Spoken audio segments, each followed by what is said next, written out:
Nolan was exhausted. The sleepless nights had begun to take a toll on him, and the constant arguments with his wife, Emily, only added to the weight he carried. They were once the kind of couple everyone admired, inseparable, in love, and full of dreams. But lately, it felt like all those dreams were crumbling under the pressure of life. Work had become a relentless grind. The projects piled up on his desk seemed to grow by the day, and his boss was never satisfied, always pushing for more. Nolan felt trapped, suffocating under the expectations that surrounded him. One morning, after another sleepless night, Nolan sat at the breakfast table, staring blankly at his cold coffee. The sound of Emily's footsteps made him tense. She had given up trying to have a conversation with him weeks ago, and their interactions had become a series of sighs and unspoken words. This wasn't how he imagined life would be, not at all. The phone rang, breaking the uncomfortable silence. It was his boss. Nolan felt a knot tighten in his stomach. "Nolan, I've set up a meeting for you with one of our most important clients. His name is Henry Sterling. You'll need to spend the entire day with him. This is a big deal, Nolan." "Don't mess it up," his boss said, hanging up before Nolan could respond. The entire day? The thought of spending a full day with a client was infuriating. Nolan barely had time to breathe as it was. But he knew he couldn't say no. Not if he wanted to keep his job. The next morning, Nolan dragged himself out of bed, still feeling the weight of exhaustion. As he drove to the meeting, his mind raced with frustration. Why should he need the entire day for a simple meeting? His life was already teetering on the edge, and now this? When Nolan arrived at the appointed location, he was surprised to find that it wasn't an office or a boardroom, but a serene, expansive estate.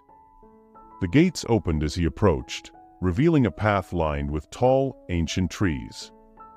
He followed the path until he reached a modest, yet elegant house.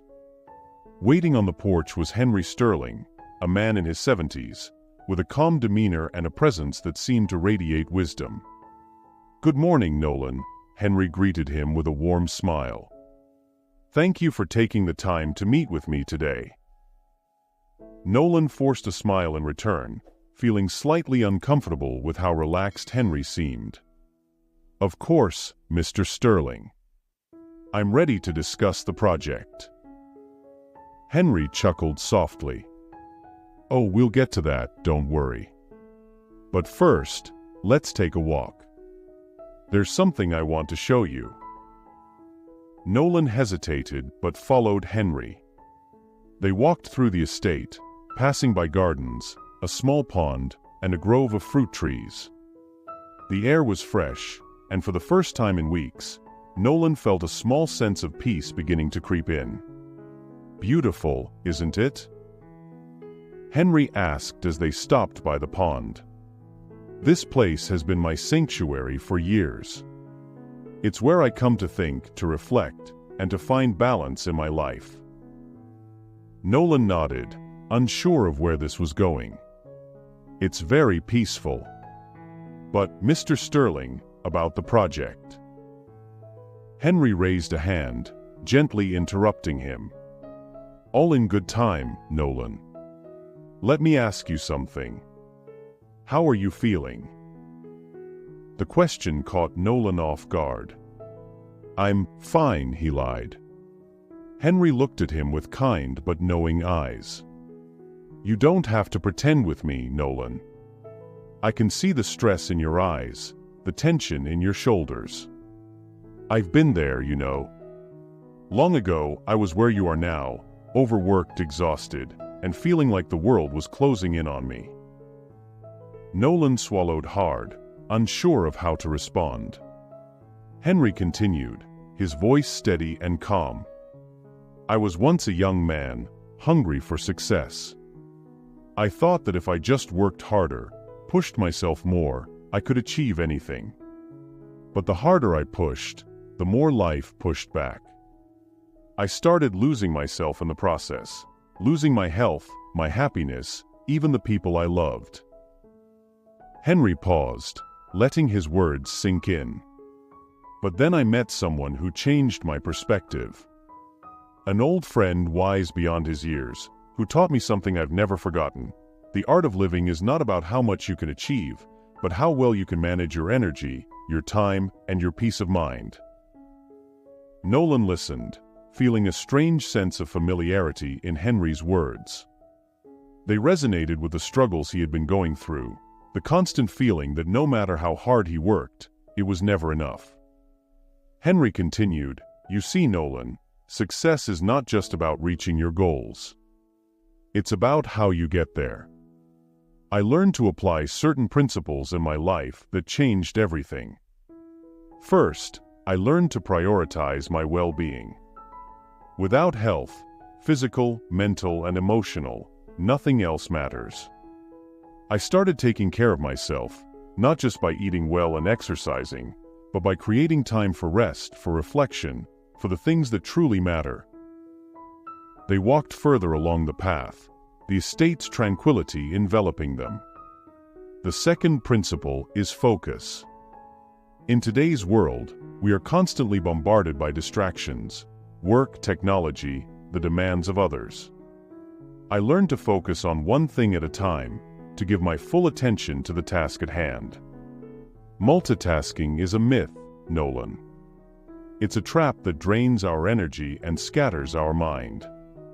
When you focus fully on one thing, not only do you do it better, but you also find a certain peace in the process. Nolan found himself nodding, absorbing Henry's words. It made sense, but it also felt so far from how he had been living. "The third principle," Henry said, stopping by a large oak tree, "is acceptance. Life is full of challenges, stressors, and unexpected events. But fighting against them only creates more tension. I learned to accept what I cannot change, to flow with life rather than against it. It's not about giving up, it's about choosing where to direct your energy." They sat on a bench beneath the oak tree, the shade providing a cool respite. "Nolan," Henry said, looking him directly in the eyes, "I know you're going through a tough time. But if you continue on this path, burning the candle at both ends, letting stress consume you, you'll lose everything that truly matters. Take a step back. Reevaluate what's important to you. Apply these principles in your life. It won't be easy at first, but over time, you'll find that you're not just surviving, but truly living." Nolan felt a lump in his throat, the weight of Henry's words pressing down on him. For the first time in a long time, he felt the urge to cry, to release all the pent-up frustration and exhaustion. But instead, he took a deep breath, letting the calm of the estate settle over him. "I think I understand, Mr. Sterling," Nolan said quietly. "I've been so focused on trying to keep everything together that I've lost sight of what really matters. I've been running myself into the ground." Henry smiled gently. "It's never too late to change, Nolan. Start with small steps. Prioritize your health, focus on one thing at a time, and learn to accept the things you cannot change. The rest will follow." The rest of the day, they discussed the project, but in a way that felt different from any meeting Nolan had ever had.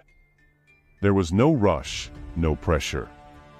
Henry's approach was calm and methodical, and Nolan found himself absorbing not just the details of the project, but the wisdom in Henry's approach to life. As Nolan drove home that evening, he felt a strange sense of peace. The stress was still there, but it no longer felt insurmountable. He realized that he had been given something far more valuable than a business opportunity.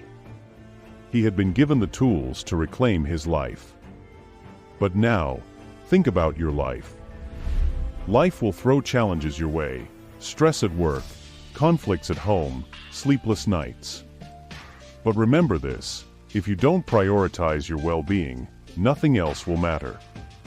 You don't have to carry the weight of the world on your shoulders. Focus on your health, tackle one thing at a time, and learn to accept what you can't control. By doing so, you'll find the strength to not just survive, but to thrive. Now, I want you to take the first step today. Reflect on how you can apply these principles in your own life. And if this story resonated with you, share it with someone who might need to hear it. Let's take this journey together, towards a life where stress doesn't rule, but where peace, health, and happiness do. Thanks for watching, and be a better you.